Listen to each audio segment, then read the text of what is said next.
The fluorescent lights of the Nicu buzzed overhead, a constant reminder of the fragile world surrounding my daughter, Sophie. At just 28 weeks, she lay nestled in an incubator, her tiny body connected to a web of tubes and monitors that seemed to breathe for her. My fingers trembled as I pressed them against the warm glass, watching her chest rise and fall with mechanical precision. My phone vibrated. Another message from the family group chat, the one place I'd hoped to find solace during this impossible time. "We're in the NICU. Please pray," I had written hours earlier, my voice raw with exhaustion and fear. But Maria's response was different, a serpentine message that made my blood run cold. "Pray," her text read. "For what exactly, Elena?" A career-obsessed mother who can barely take care of herself, let alone a premature infant? I stared at the words, my breath catching in my throat. The message was calculated, designed to cut deeper than any physical wound. Maria had always been critical, but this was something else entirely.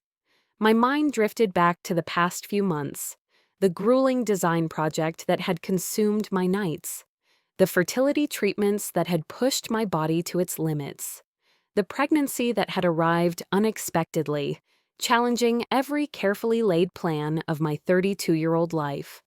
I remembered the whispers, the sideways glances from family members during holiday gatherings. Maria's voice, always just loud enough to be heard, questioning my ability to balance motherhood with my graphic design career. "She's too ambitious," I'd overheard her telling my mother. "Some women aren't meant to be mothers and professionals. Elena will learn that the hard way." At the time, I'd brushed it off as jealousy. My design firm was gaining international recognition. I'd built a reputation for creating visual narratives that transformed brands. My work wasn't just a job, it was an art form that demanded dedication. But now, sitting in this sterile NICU room, her words felt like a calculated attack. Sophie's monitors beeped softly. Her hand, no bigger than my thumb, was curled into a tiny fist. I thought about the countless nights I'd worked to create a stable life for her, the sacrifices, the dreams. Maria's message was more than criticism.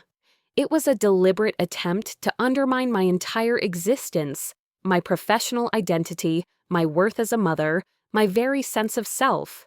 I realized then that this was more than a family disagreement.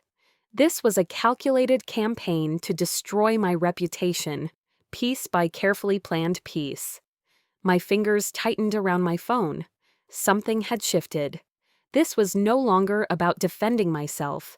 This was about protecting Sophie, about proving that a woman could be both a fierce professional and an unconditionally loving mother. The NICU's soft hum seemed to pulse with a new energy. Sophie's monitors continued their steady rhythm, a heartbeat of resilience that matched my own growing determination. Maria had no idea what was coming. The evidence accumulated like a slow-building storm. Screenshots, forwarded emails, hushed conversations captured in voice notes. Each piece of information Maria had carefully spread about me was a calculated dagger designed to pierce my professional and personal reputation. I discovered the first hint during a late-night pumping session for Sophie. My phone pinged with a screenshot from my cousin Lucia, an email Maria had forwarded to several family members and my professional contacts. The message painted me as an unstable, career-obsessed mother who was endangering her premature child by prioritizing work. "She's never home," Maria had written. "Sophie needs constant care, and Elena is always chasing another design contract."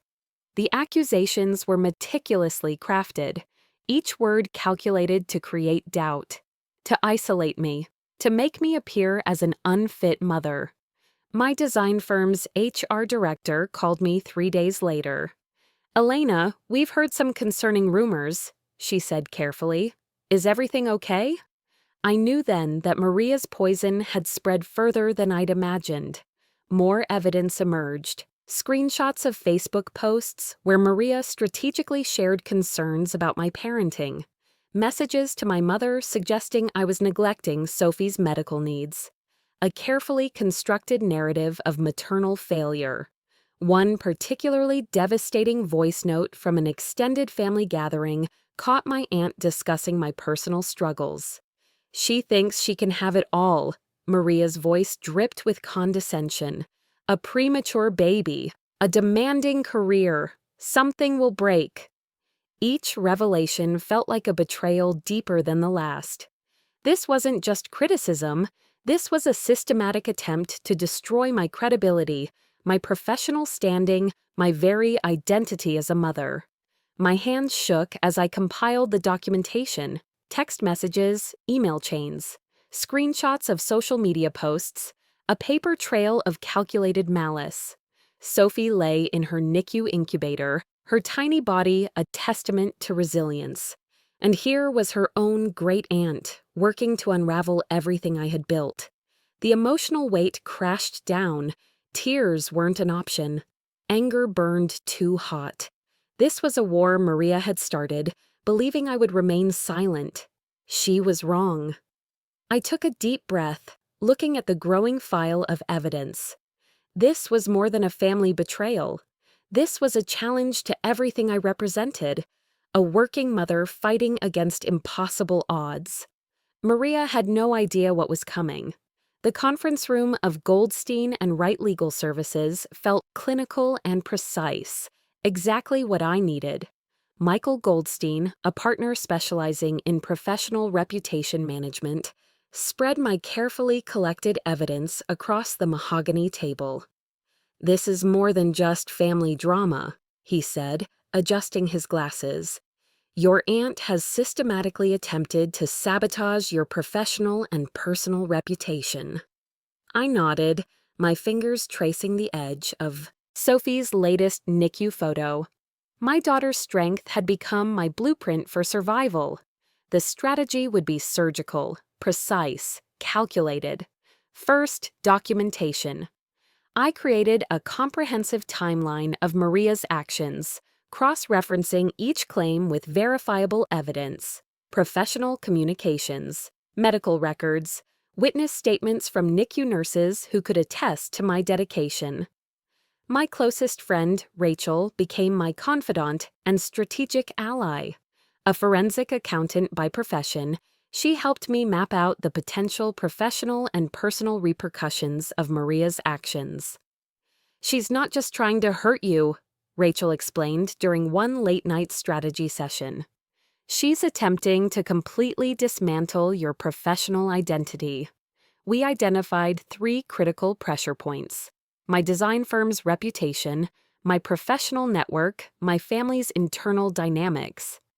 I began by quietly collecting character references, emails from colleagues praising my work ethic, testimonials from clients who had witnessed my professionalism, recommendation letters that painted a picture of dedication and integrity.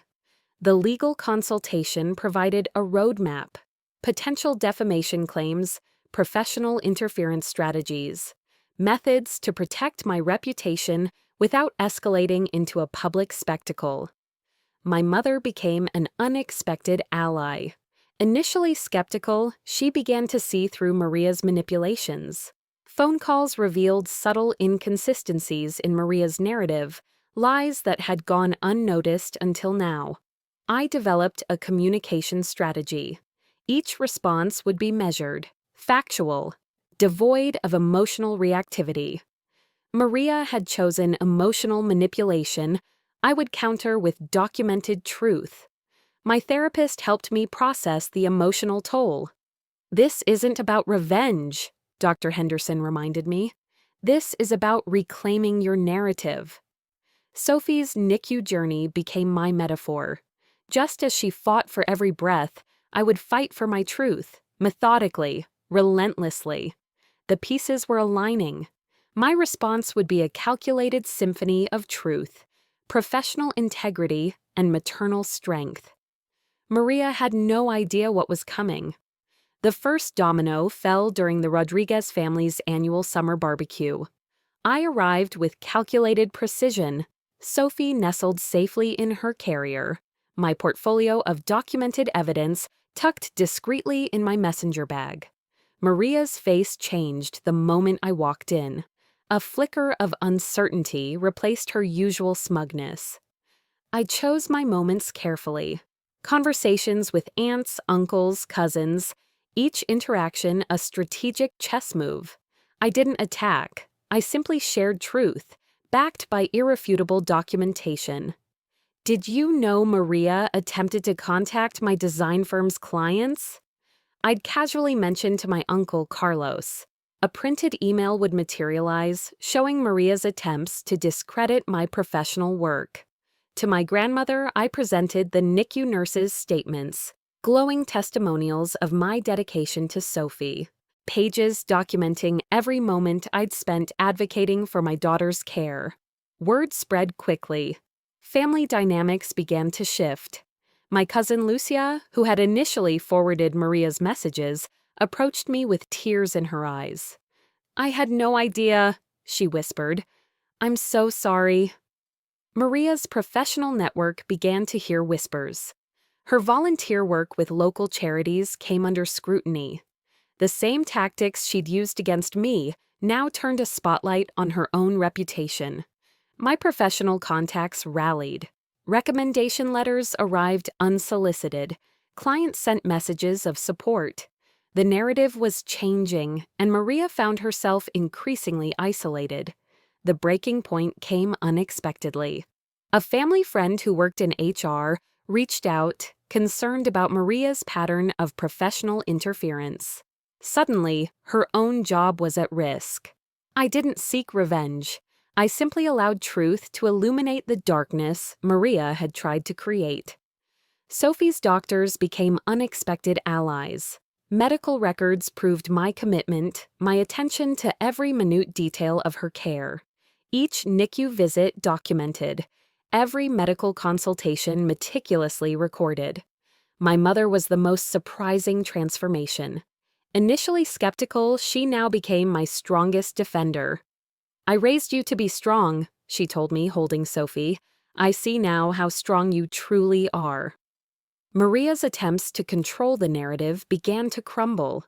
Her carefully constructed lies became transparent, revealing the manipulation beneath. At family gatherings, conversations would fall silent when she entered. Whispers replaced her once loud criticisms. The power dynamics had fundamentally shifted. I watched, calm and composed. This wasn't about destruction. This was about restoration. Restoration of my reputation, of my family's understanding, of my daughter's legacy. Sophie's monitors in the NICU had taught me something profound. Resilience isn't about force. It's about steady, unbreakable persistence. Maria had no idea what was coming, but now neither did I. The Rodriguez family reunion was scheduled months in advance, a meticulously planned gathering at my grandparents' sprawling ranch. I knew this would be the moment of ultimate reckoning. Sophie was 8 months old now, no longer the fragile, premature infant from the NICU. Her resilience mirrored my own, a living testament to survival against impossible odds.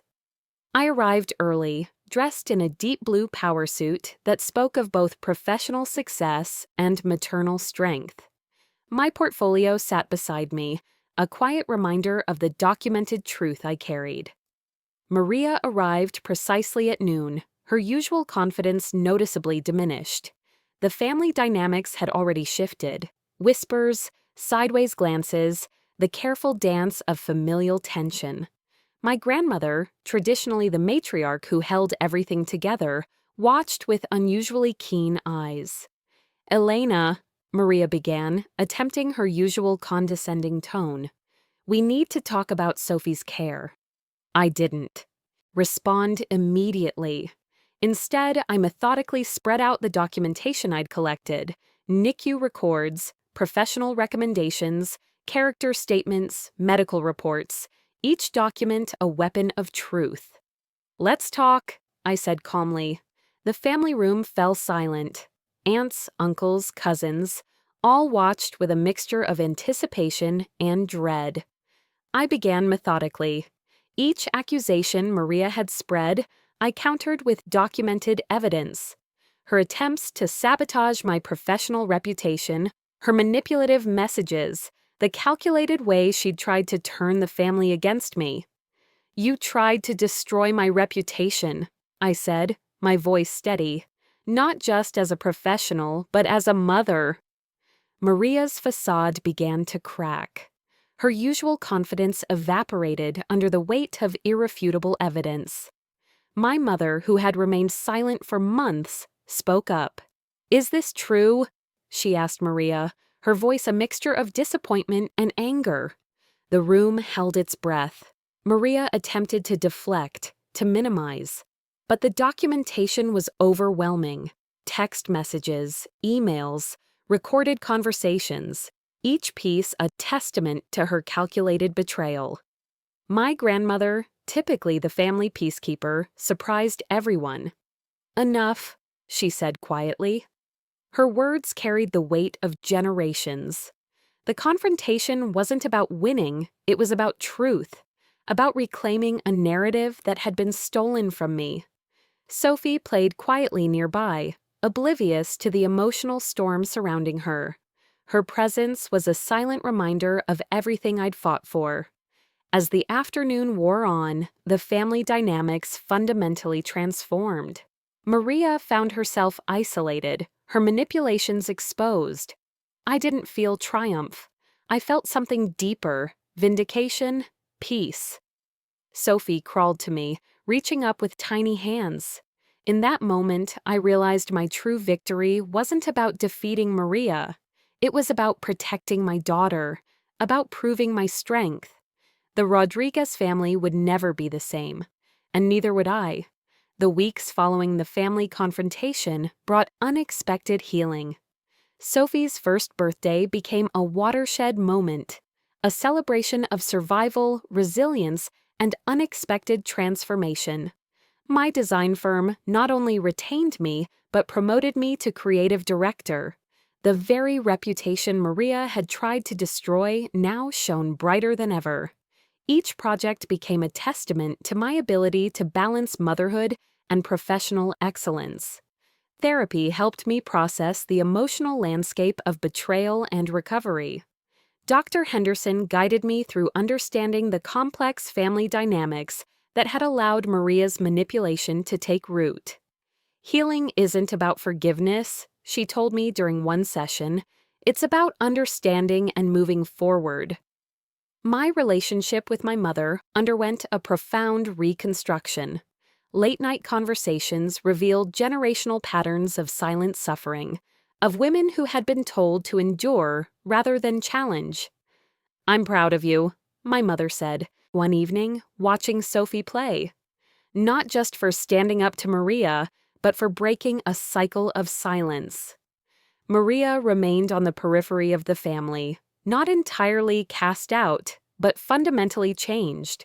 Her attempts to control and manipulate had backfired spectacularly. Sophie became my greatest teacher.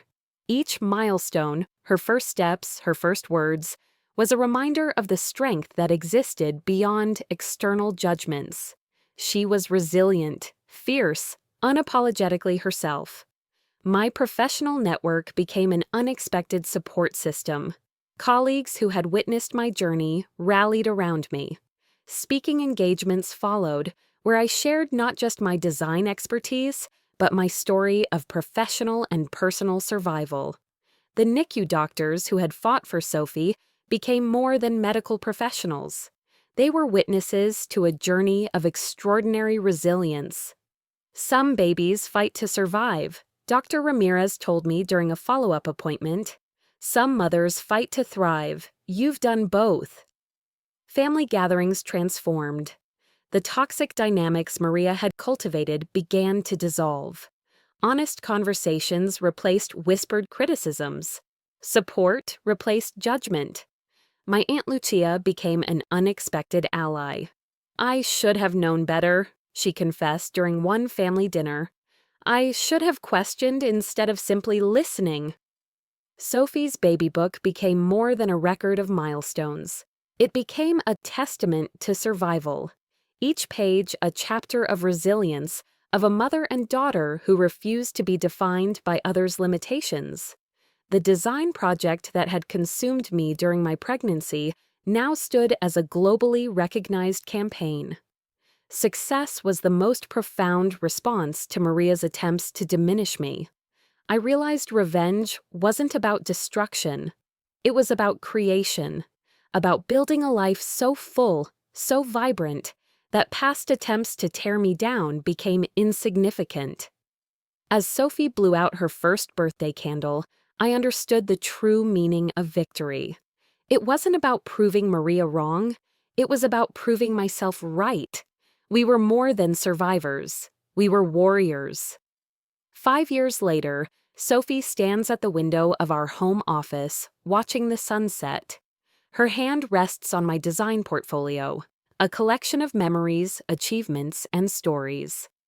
"Tell me about when I was born," she asks, a ritual we've shared countless times. I tell her about strength, about survival, about a love that fights through the smallest of challenges. Sophie listens, her eyes bright with understanding beyond her years. My design firm has expanded.